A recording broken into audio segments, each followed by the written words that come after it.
こんにちは、ネタゲオが始まるよ。今回は東京ゲームショウ2016レポート第2弾。予定通りバーチャルリアリティを特集します。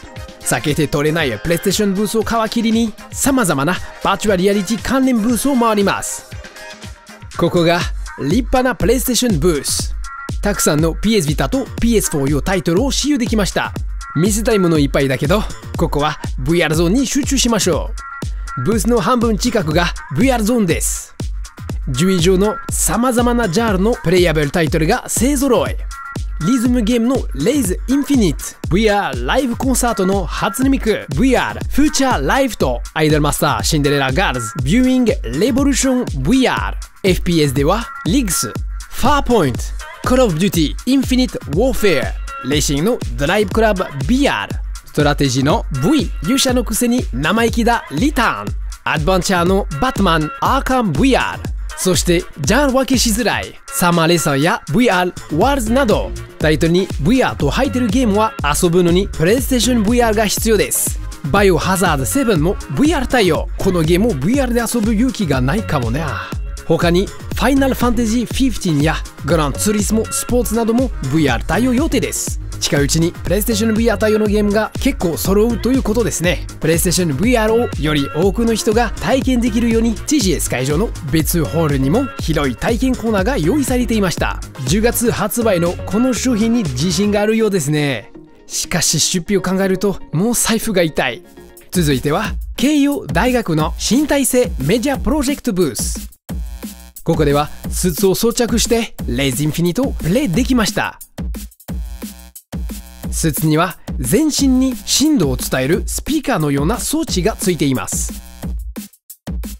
例えばこのコップにこの装置をつけると一つのコップの振動をもう一つのコップで感じられます。ビー玉を一つのコップに注ぐともう一つのコップでも重さは感じませんが、コップの底にビー玉が当たってる感覚がします。アニメチックアイドル南桃地さんが持っているラケットは振ると卓球ボールが当たったような衝撃と音がします。エアー卓球ですかね。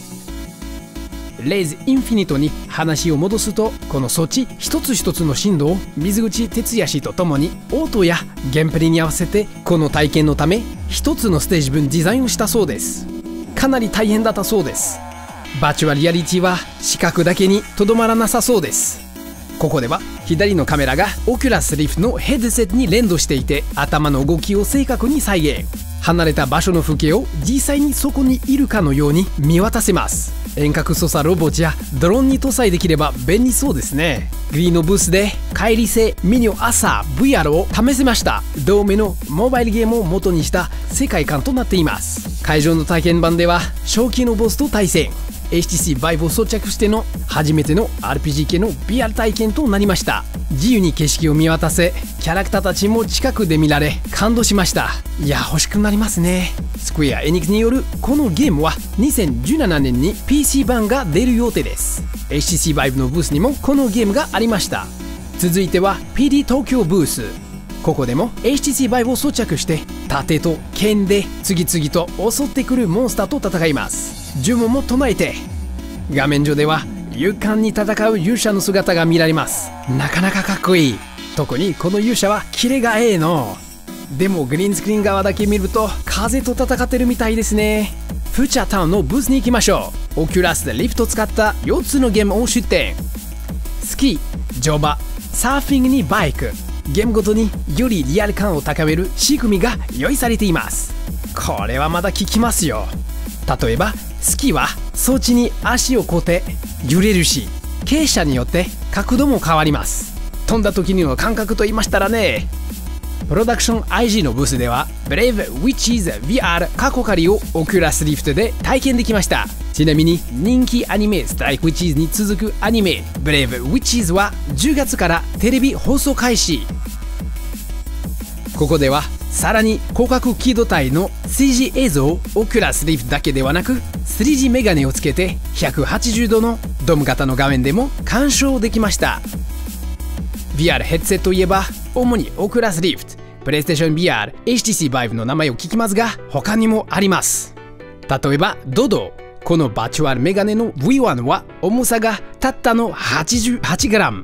他の VR ヘッドセットと同じような体験ができますが、HTC Vive のようなトラッキング機能はありません。このメガネの解像度は2400対1200ピクセル。ちなみに Oculus Rift は解像度が2160対1200で重さは約 470g。HTC Vive は同じく解像度が2160対1200で重さは約 550g。PlayStation VR は解像度が1920対1080で重さが 610g。ドド V1 の値段はというと Oculus Rift より高くて HTC Vive より安いそうです。年末に発売予定です。ドドは3年以内にワイヤレスの VR メガネの発売を目指しています。FOV は視線を追跡するヘッドセット開発。目の動きに合わせて焦点を合わせてくれます。例えば NPC が自分が見られていることに気づきます。10月に PlayStation VR が発売されたら VR ヘッドセットを持つ人が増えるでしょうね。PlayStation VR は他の2台ライバルと比べると解像度は低いですが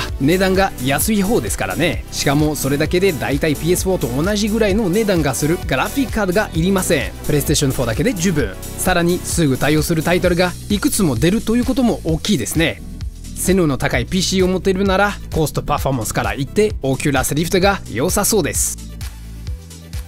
でもうまくパートナーシップを進めているのは HTC で、日本のメーカーではこっちの対応が多いようです。 HTC Vive は会場でひときわ存在感を放っていました。